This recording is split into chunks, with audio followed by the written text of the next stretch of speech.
Hi mga Inday! Another day, another mini vlog. At for today's video nga mga Inday, abay eto nga at nandito nga ako sa may rooftop. Pinabuksan nga ito mga Inday dahil nga meron nga gaganapin dito na coating salo-salo. At dahil dito naman ako mga Inday nakatira sa may baba, kaya nga ako na lang ang naka-in-charge na maglinis nga dito. Pagkaakyat ko nga mga Inday dito sa may terrace, abay etong mga basura ay talaga namang kinalat nga ng pusa. Kaya nga etong basura na muna ang inasikaso ko, at pagkatapos kong mailagay mga Inday, yung mga basura nga dito sa may lagayan ng basura ay nagwalis na nga rin pala ako dito ng mga ali-alikabok. Nuhusan ko nga lang din mga Inday ng konting tubig para pag winalis ko nga siya hindi nga sobrang alikabok. Goods na goods nga sa akin din mga Inday etong paglilinis dahil kahit papaano ay nakapag-exercise na naman ako.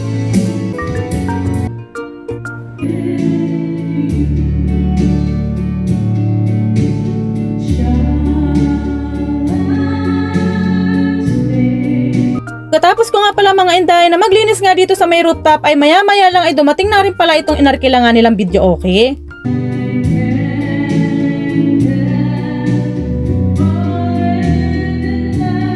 Siyempre pagdating nga mga Inday na itong video okay ay talaga namang kumanta na nga agad-agad ang mami nyo Jen. Matagal-tagal na rin kasi mga Inday na hindi nga nahahasa nga itong aking boses. Ay. Kadating nga pala mga Inday ng oras nga ng hapon, abay eto na nga at nagdatingan na nga rin pala yung mga in-order nilang pagkain, at eto nga at paakyat na nga rin kami, at etong aking biyanan na lalaki ay talaga namang inaalalayan ko nga habang umaakyat. Kaakyat nga namin mga Inday, abay eto na nga at hindi na rin kami nagpatumpik-tumpik at talaga namang kumain na nga rin ang mami nyo Jen. Siyempre dahil nga kainan to mga Inday, abay hindi nga tayo magpapahuli, at eto nga talaga yung pinakapaborito ng mami nyo Jen sa mga okasyon. Ay. Medyo hagardo bersosa na nga ang mami nyo dyan, pero hindi tayo magpapatalo dahil eto nga at kakain nga tayo. Namaya lang din mga Inday ay nagdatingan na nga rin pala itong mga bisita, at eto nga at for the kain na nga rin ng mga person. O konti nga lang mga Inday yung kinuha kong pagkain at pwede namang umulit. Ay.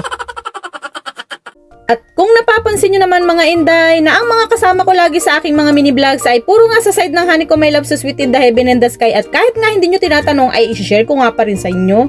Ay. Yung mga kapatid ko kasi mga Inday ay nasa Pasig, at yung iba naman ay nasa Cavite. One time din mga Inday ay mai-share ko sa inyo o makikita nyo rin sila sa aking mga mini vlogs.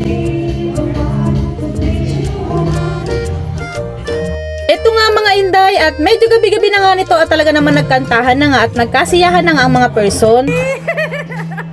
Ang cute naman ang baby niya, no? Siyempre mga Inday, abay hindi nga mawawala etong mga poging mga pamangkin nga ng Honeycomb My Love So Sweet in the Heaven in the Sky. Abay etong bata talaga ay talaga namang sobrang cute at hindi nga siya umiiyak.